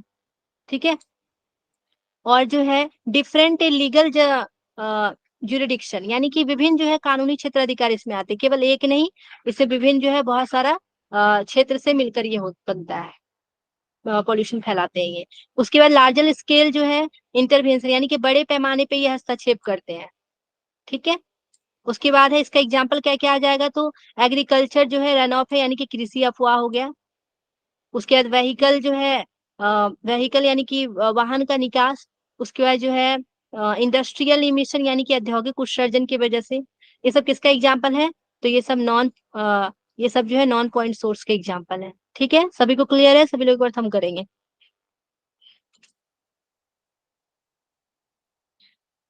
Okay, Poonam ji,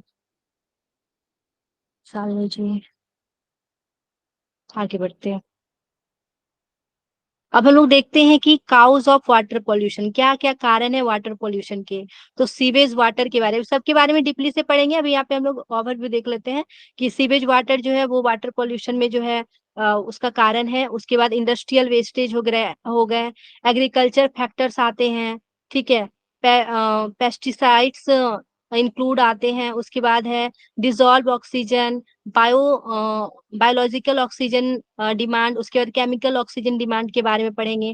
thermal and जो है रेडियो एक्टिव पॉल्यूशन के बारे में पढ़ेंगे। मैरीन पॉल्यूशन के बारे में पढ़ना है इसमें, ऑयल स्पिल के बारे में। ठीक है, इन्वेसिव स्पीसीज के बारे में, और अंडरग्राउंड वाटर पॉल्यूशन के बारे में देखेंगे। ठीक है, ये सब क्या है, ये सब वाटर पॉल्यूशन के कारण है, ये ध्यान में रखना है। अब आगे हम लोग देखते हैं कि क्या है। टाइम क्या हो गया, अच्छा तब तक कुछ हो सकता है।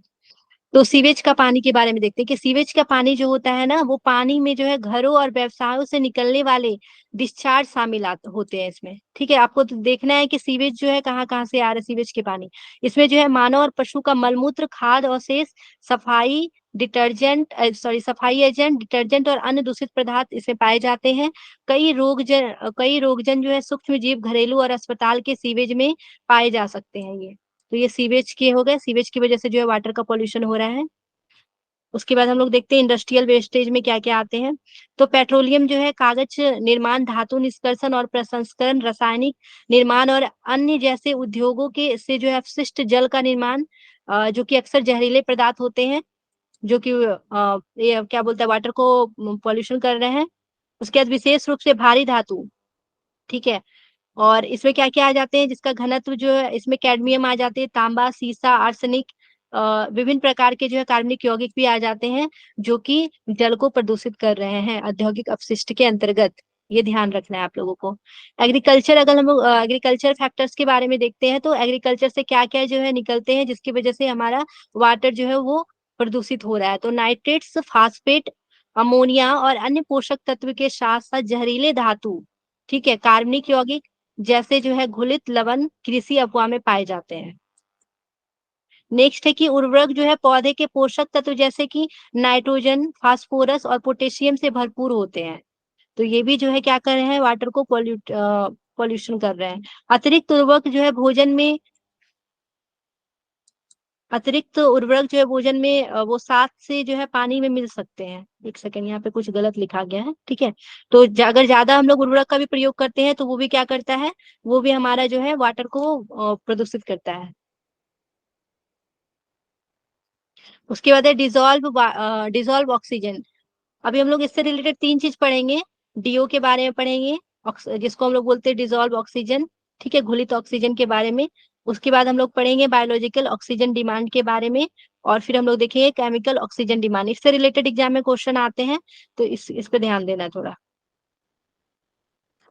हम लोग को पता है कि ऑक्सीजन जो है केवल हमारे इन्वायरमेंट में ही नहीं मौजूद है, हम लोग के पानी में भी ऑक्सीजन पाए जाते हैं, पता है ना सबको। तभी तो जलीय जीव वो जीवित रहते हैं ना, क्योंकि पानी में भी ऑक्सीजन घुले रहते हैं। ओके, तो यहाँ पे हम लोग देखते हैं कि पानी में जो है कार्बनिक और अकार्बनिक कचरे की उपस्थिति की वजह से जो उसमें घुलित ऑक्सीजन सामग्री को जो है वो कम कर देता है। यानी कि हमारे पानी में जो है वो ऑक्सीजन रहता है और वो क्या करेगा, जो भी गंदगी आएगा वो उसको घुलाने का कोशिश करता है। तो अगर बहुत ज्यादा अगर गंदगी डाल दोगे तो वो कितना घुलाने, जितना उसके पास क्षमता रहेगा उतना ही ना घुला सकते हैं वो।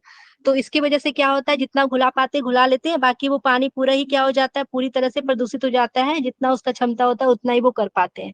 तो हमारा जिसकी वजह से जो है वो वाटर क्या हो जाता है, गंदा हो जाता है। अगर आपका वाटर जो है 4.0 मिलीग्राम प्रति लीटर से कम जो है डिजोल्व वाटर सामग्री वाले पानी को अत्यधिक प्रदूषित माना जाता है। अगर आप देखोगे कि आपका पानी जो है कैसे प्रदूषित कब पता चलता है, जब आप उसमें जो है यहाँ पे क्या लिखा हुआ है, डिजोल्व ऑक्सीजन डिमांड आपका 4.0 मिलीग्राम प्रति लीटर से अगर कम होगा तो यानी कि वो प्रदूषित है। जलीय जीवों के अस्तित्व के लिए जो है पानी में जो है डिजोल्व ऑक्सीजन जो है वो सामग्री बहुत ही क्या है, महत्वपूर्ण है, क्योंकि वो लोग उसी से सांस लेते हैं। इसी वजह से अगर जल प्रदूषित होता है तो क्या होते हैं, जलीय जंतु जो भी जल में रहने वाले जंतु है वो मर जाते हैं। अब हम लोग देखते हैं कि सतह अशांति यानी कि सरफेस टर्बुलेंस के बारे में। प्रकाश संश्लेषण गतिविधि, फोटो सिंथेटिक एक्टिविटी और जीवों द्वारा जो है O2 खपत और कार्बनिक पदार्थ अपघटन सभी कारक जो है पानी में डीओ की मात्रा को प्रभावित करते हैं। तो आप लोग को ये ध्यान रखना है कि डीओ यानी कि डिजोल्व ऑक्सीजन डिमांड को कौन कौन प्रभावित कर रहा है वो ध्यान में रखना है। कौन कौन कर रहे हैं, जैसे कि सरफेस टर्बुलेंस, उसके बाद प्रकाश संश्लेषण की गतिविधि, उसके बाद जीवों में O2 की खपत और कार्बनिक पदार्थ अपघटक, ये सब जो है इसके कारण है। आगे देखते हैं कि कचरा की मात्रा जितनी अधिक होती है उतनी ही तेजी से वो विघटित होती है और ऑक्सीजन का उपभोग करता है। इससे पानी डीओ सामग्री को कम करता है। ठीक है, क्योंकि वो जैसे ही कोई भी पॉल्यूटेंट्स अगर वो पानी में जाता है वो ऑक्सीजन उसको घोलना चाहता है, ठीक है, घुला देता है, जिसकी वजह से वो अपने आप को पूरा यूज कर लेता है और उसके पास अब बचता नहीं है जो कि वो जलीय जीव वहां पे जीवित रह सके। ओके, सबको ये क्लियर है ना? सभी लोग एक बार थम कर देंगे। शालिनी जी, पूनम जी, ओके। टाइम ऐसे हो गया है, लगता है बंद करना पड़ेगा मुझे।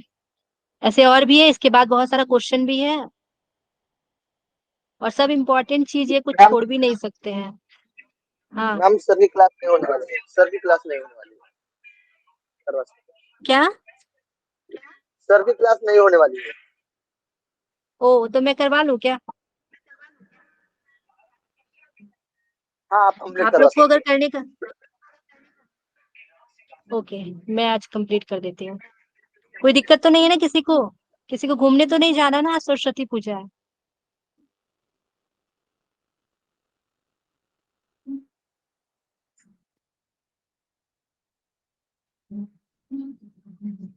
ओके, बढ़ती हूँ आगे।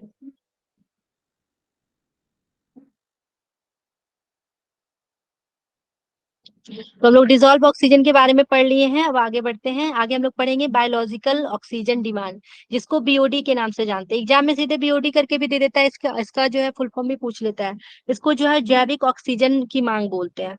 ओके, इसमें क्या होता है कि जैविक अपशिष्ट जल प्रदूषण को जो है बायोकेमिकल ऑक्सीजन डिमांड के संदर्भ में मापा जाता है।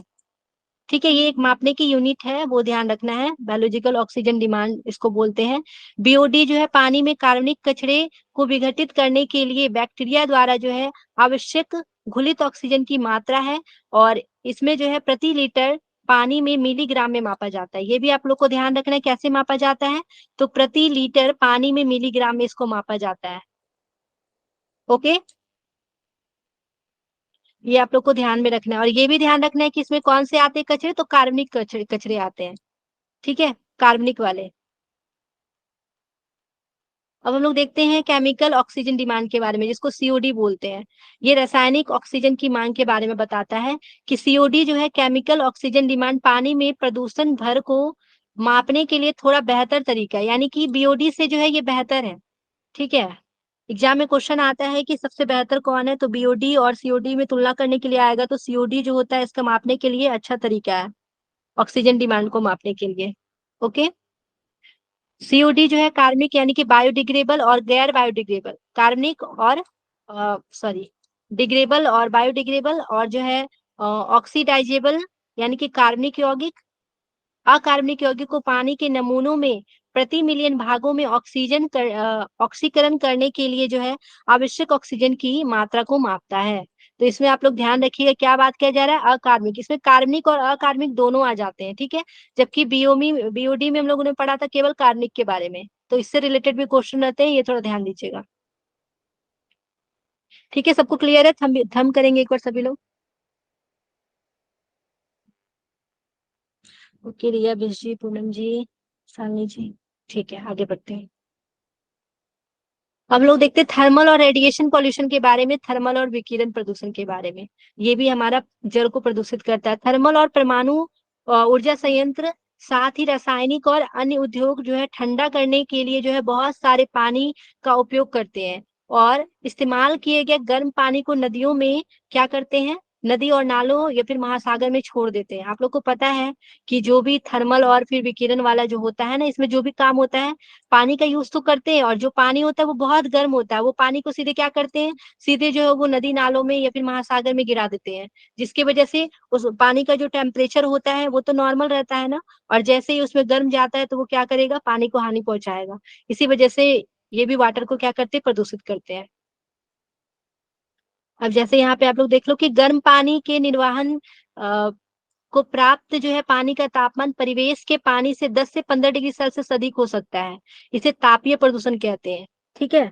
नॉर्मल जो पानी रहता है उससे क्या होता है, 10 से 15 डिग्री सेल्सियस ये अधिक होता है, जिसकी वजह से क्या हो जाता है, तापीय प्रदूषण उत्पन्न होता है। पानी का तापमान बढ़ने पर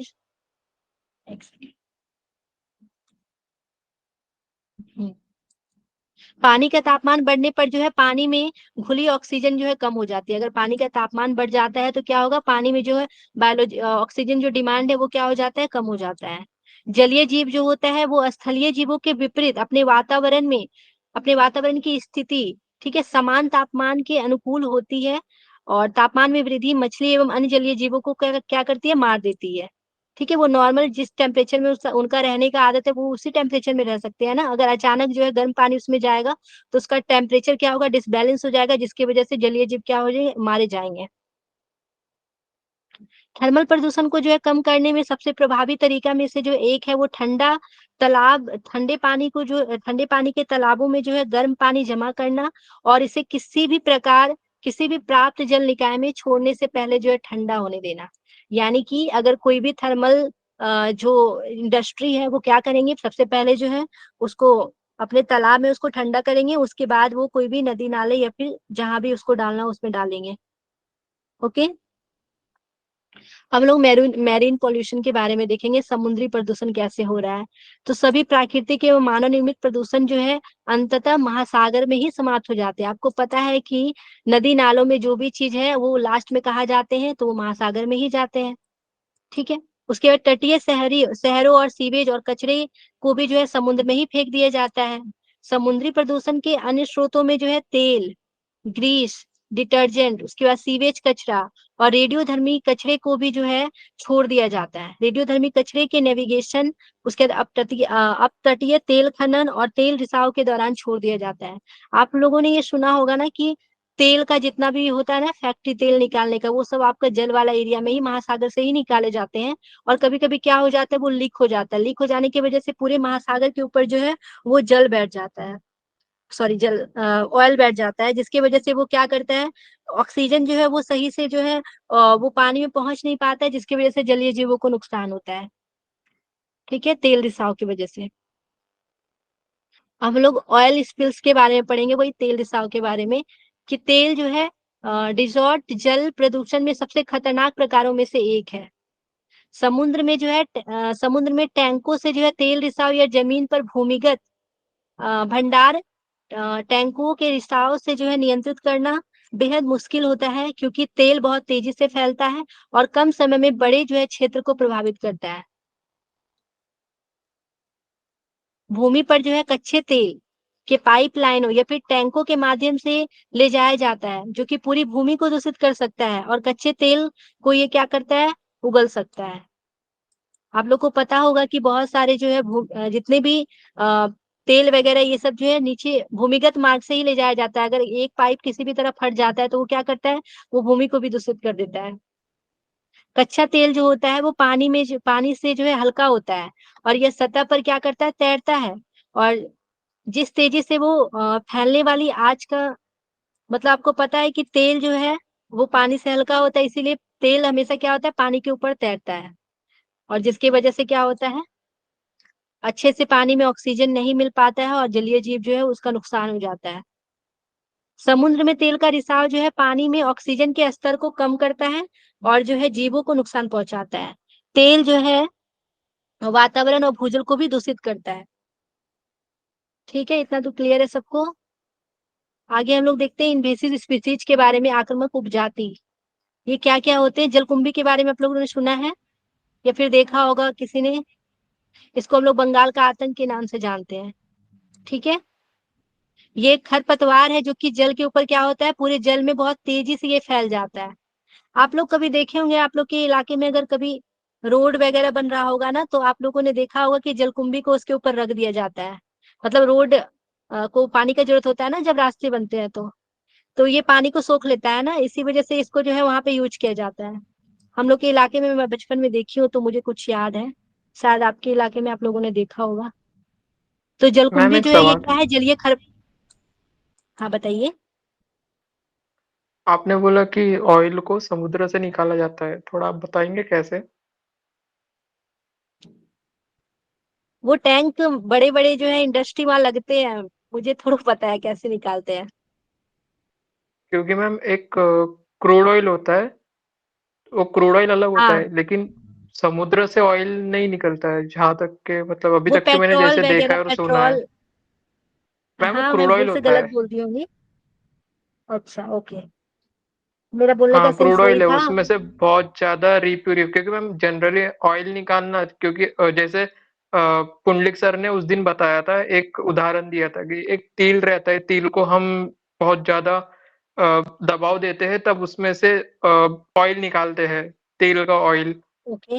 या किसी हाँ, फली दाने का ऑयल। तो वो हैंडमेड प्रोसेस है, लेकिन समुद्र से ऑयल तो अभी तक के तो ऐसा पॉसिबल हुआ नहीं मैम, क्योंकि नहीं नहीं, क्रूड ऑयल ऑयल नहीं निकलता है वो बोल चीज सकते, अलग होती पेट्रोल है। पेट्रोल। पेट्रोल बोल सकते हो ना आप। मैं मैम भूल से ऑयल पेट्रोल भी शब्द नहीं यूज कर निकलता दी है हूँ। क्योंकि क्रूड ऑयल निकलता कच्चा है। पेट्रोल भी नहीं पेट्रोल जो निकलता। होता है ना, कच्चा पेट्रोल ओके। जो होता है, क्योंकि कच्चा क्रूड, पेट्रोल रिफाइन कर देना होता हाँ तो कच्चा पेट्रोल भी नहीं निकलता है, क्रूड ऑयल निकलता है, उसमें से रिप्यूरिफाई होके अलग अलग ऑयल निकाले जाते हैं, जिसमें हाँ, मिट्टी का रहता है, पेट्रोल भी रहता है, और जो आप कच्चा पेट्रोल बोल रहे हो वो भी रहता है, ये सारी चीजें रहती है। ओके। तो समुद्र से वो क्रूड ऑयल निकलता है। हाँ, वही क्रूड ऑयल जो भी हो, तो वो भी अगर कहीं लीक वगैरह हो जाता है तो उससे भी हानि होता होगा। और आप लोगों ने देखा होगा ना, बहुत बड़े बड़े समुद्री जहाज होते हैं, कभी कभी वो क्या होता है ना कि अभी कुछ दिन पहले आप लोगों ने न्यूज में भी देखा होगा, वो अगर टूट जाते हैं या फिर उससे अगर कभी वो ऑयल निकल जाते हैं तो वो पूरे जो है पूरे समुद्र में फैल जाते हैं, जिसकी वजह से भी वो क्या करते हैं, जलीय जीव को नुकसान पहुंचाते हैं। आप लोग ऐसे भी इसको ध्यान रख सकते हो। ओके।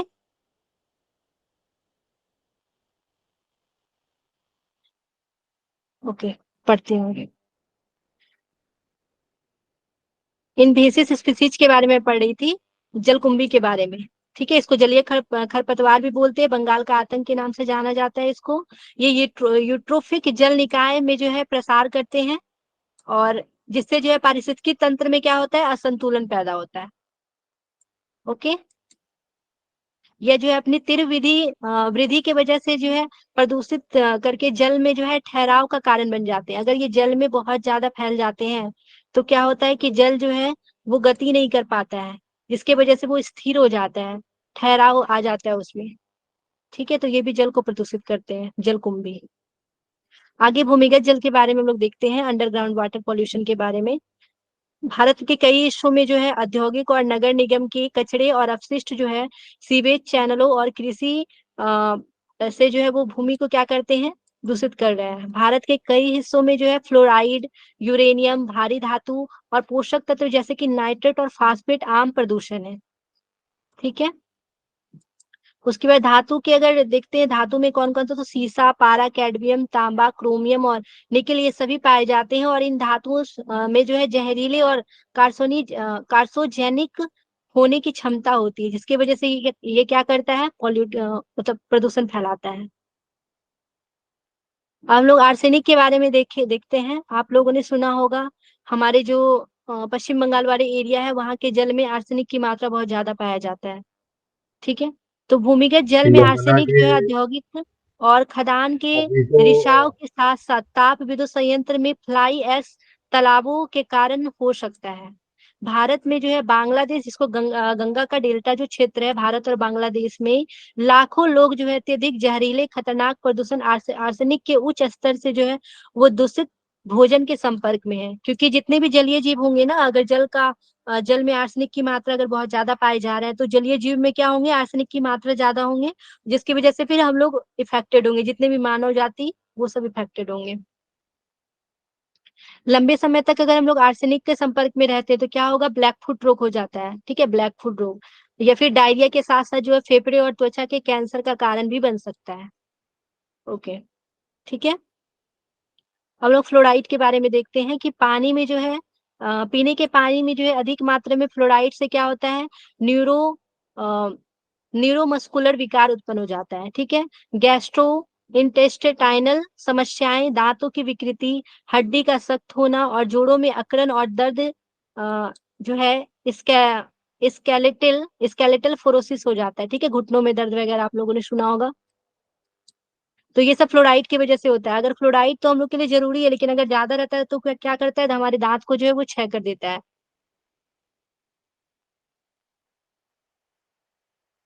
अब हम लोग देखते हैं नॉक-नी सिंड्रोम क्या होता है।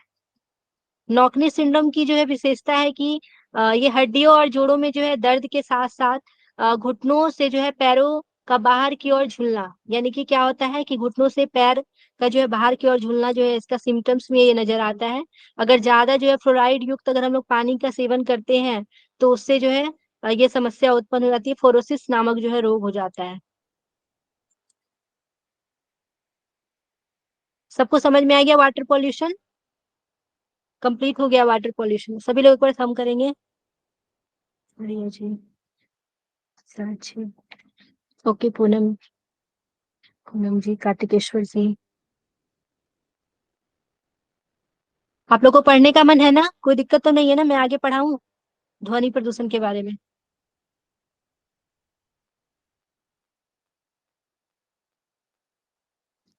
कल करा दीजिएगा आपको तो क्या। कल करा दूंगी। आप ओके, और लोगों से और पूछ कोई लीजिए बताइए। उनको। मैम आज और के लिए इतना बताइए। काफी है। कल मैम कल। अच्छा, ओके ओके, ठीक है। क्वेश्चन भी है कल, इसमें बहुत सारा क्वेश्चन भी है, आप लोग थक ही जाइएगा मैं करवाऊंगी तो। ठीक है, अभी सिर्फ क्वेश्चन ही है, मैं कल करवा दूंगी। ओके, माइंड में जाना ज्यादा जरूरी है, ज्यादा पढ़ना जरूरी नहीं है। ठीक है, समझ में तो मैम आ रहा है ना? रिकॉर्डिंग सब बंद लोग कर। फीडबैक दे सकते हो। नहीं, समझ में आ मैम रहा है, अच्छा करा रहे हो आप, समझ में आ रहा है, काफी मैम क्लियर हो रहा रिकॉर्डिंग। है। रिकॉर्डिंग बंद करना है मेरे को? हाँ जी। ओके ओके, करते हैं।